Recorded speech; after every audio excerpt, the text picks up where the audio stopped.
Hello friends, स्वागत है आप लोगों का मेरे यूट्यूब चैनल पर। अगर आप सीटेट सेकंड पेपर की तैयारी कर रहे हैं, एसएसटी की तैयारी कर रहे हैं, तो ये वीडियो आपके लिए बहुत हेल्पफुल है।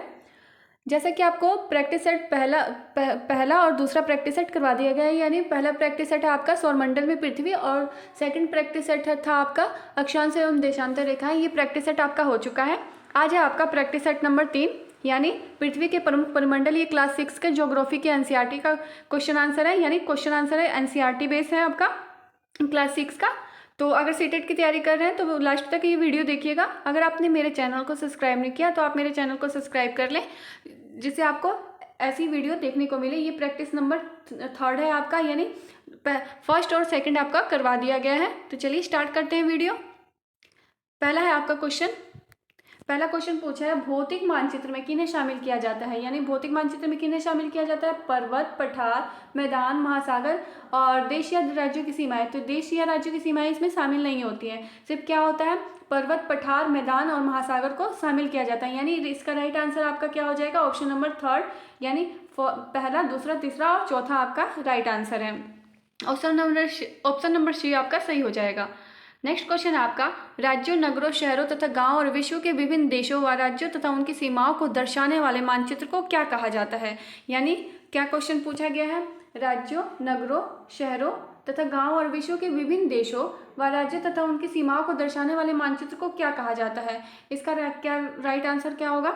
इसका राइट आंसर आपका होगा ऑप्शन नंबर बी, राजनीतिक मानचित्र कहा जाता है। क्या होगा इसका राइट आंसर? क्या होगा आपका? ऑप्शन नंबर बी, क्या कहा जाता है? राजनीतिक मानचित्र कहा जाता है। नेक्स्ट क्वेश्चन है आपका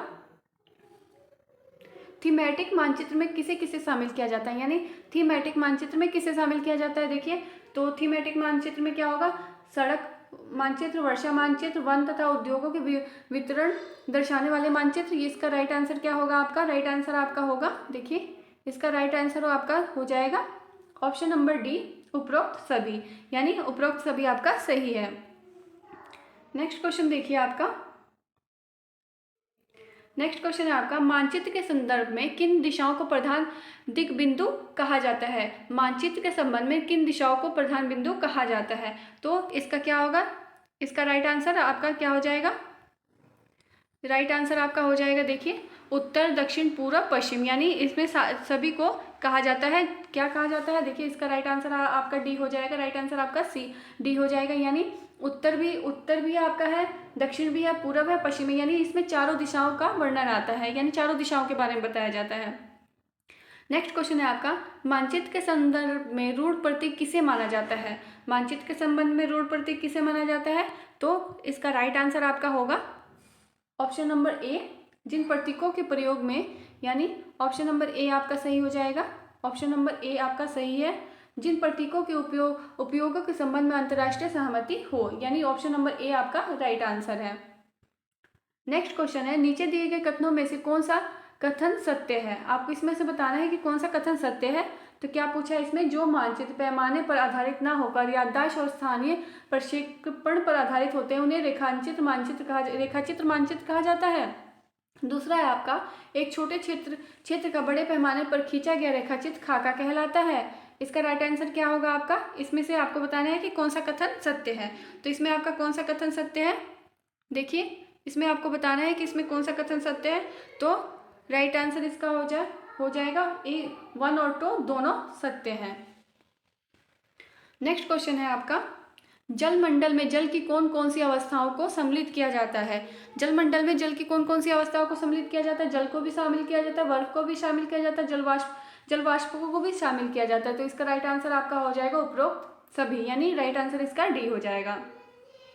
नेक्स्ट क्वेश्चन है आपका जैवमंडल के अंतर्गत कौन कौन से परिमंडल शामिल है। जैवमंडल के अंतर्गत कौन कौन से परिमंडल शामिल है? तो इसका राइट आंसर आपका हो जाएगा जैवमंडल के अंतर्गत सभी मतलब स्थलमंडल, जलमंडल एवं वायुमंडल तीनों शामिल होते हैं। नेक्स्ट क्वेश्चन है आपका विश्व का सबसे ऊंचा शिखर कौन सा है। विश्व का सबसे ऊंचा शिखर कौन सा है? तो विश्व का सबसे ऊंचा शिखर है आपका माउंट एवरेस्ट। क्या है? माउंट एवरेस्ट सबसे ऊंचा शिखर है। नेक्स्ट क्वेश्चन है आपका, देखिए अगला क्वेश्चन है आपका विश्व का सबसे गहरा भाग किस महासागर में स्थित है। तो विश्व का सबसे गहरा भाग किस महासागर में स्थित है आपका? तो इसका राइट आंसर आपका हो जाएगा ऑप्शन नंबर ए, प्रशांत महासागर में सबसे गहरा भाग स्थित है। नेक्स्ट क्वेश्चन है आपका, पृथ्वी के महाद्वीपों का आकार के अनुसार सही क्रम बताइए। यानी पृथ्वी के महाद्वीपों का आकार के अनुसार सही क्रम क्या होगा? तो देखिए क्या होगा इसका राइट आंसर। इसका राइट आंसर आपका हो जाएगा एशिया, अफ्रीका, उत्तरी अमेरिका, दक्षिण अमेरिका और यूरोप। ये इसका राइट आंसर, सी इसका राइट आंसर हो जाएगा। नेक्स्ट क्वेश्चन है आपका, एशिया तथा यूरोप को अलग करने वाली स्थलीय संरचना में शामिल है, क्या शामिल है? एशिया तथा यूरोप को अलग करने वाली स्थलीय संरचना में क्या शामिल है? तो आपका ये है, इसका राइट आंसर आपका क्या हो जाएगा? राइट आंसर आपका हो जाएगा, देखिए ऑप्शन नंबर सी। यानी इसका राइट आंसर क्या हो जाएगा? ऑप्शन नंबर सी आपका राइट आंसर हो जाएगा। कौन सा? पहला और दूसरा, यानी यूराल पर्वत और यूराल नदी इसमें शामिल है।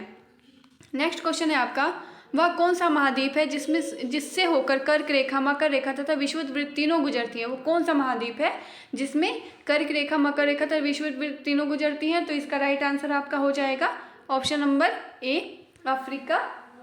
अफ्रीका जो है इससे सभी यानी कर्क रेखा, मकर रेखा तथा विषुवत वृत्त तीनों होकर गुजरती है। नेक्स्ट क्वेश्चन है आपका, एशिया को अफ्रीका से अलग करने वाली नहर का क्या नाम है? एशिया को अफ्रीका से अलग करने वाली नहर का क्या नाम है? तो इसका राइट आंसर आपका हो जाएगा ऑप्शन नंबर बी, स्वेज नहर।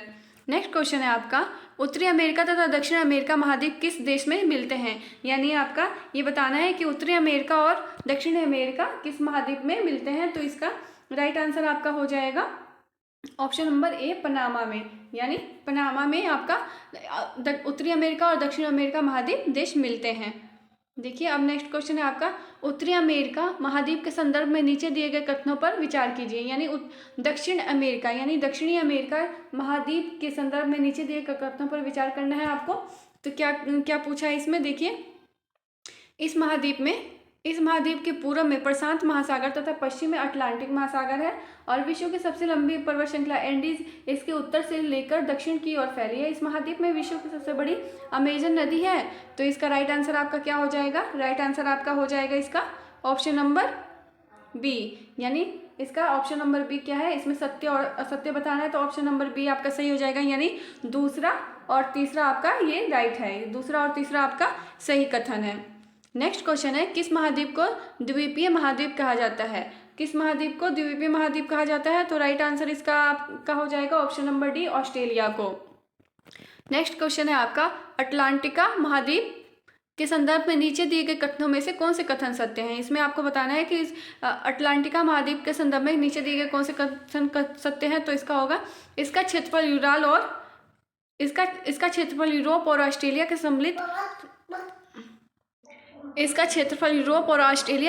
सम्मिलित क्षेत्रफल से अधिक है। और उसके बाद है, दक्षिण ध्रुव इस महाद्वीप के पूर्वी किनारे पर स्थित है। यहाँ किसी भी प्रकार का स्थानीय मानव निवास नहीं है। इसमें से आपको कथन सत्य बताना है कि कौन सा कथन सत्य है।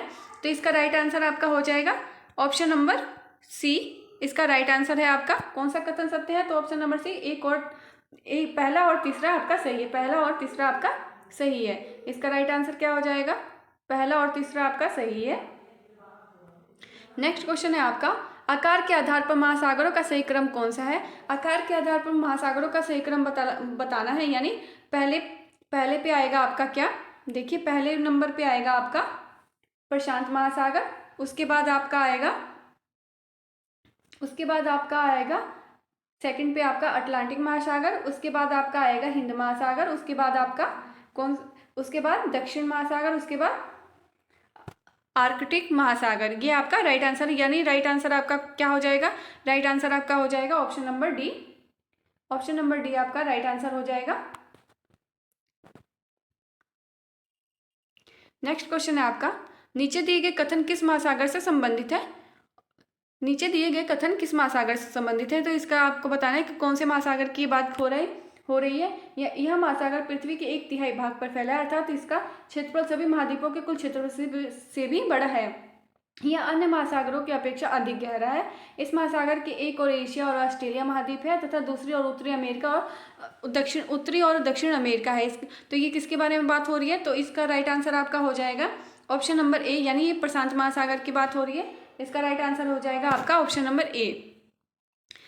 नेक्स्ट है आपका, नीचे दिए गए कथन एवं कारणों पर विचार कीजिए। यानी कथन और कारणों पर विचार करना है आपको।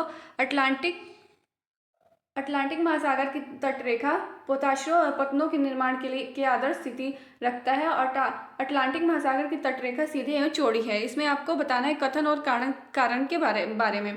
तो इसका राइट आंसर क्या हो जाएगा? इसका राइट आंसर आपका हो जाएगा ऑप्शन नंबर सी, कथन सही है पर कारण गलत है।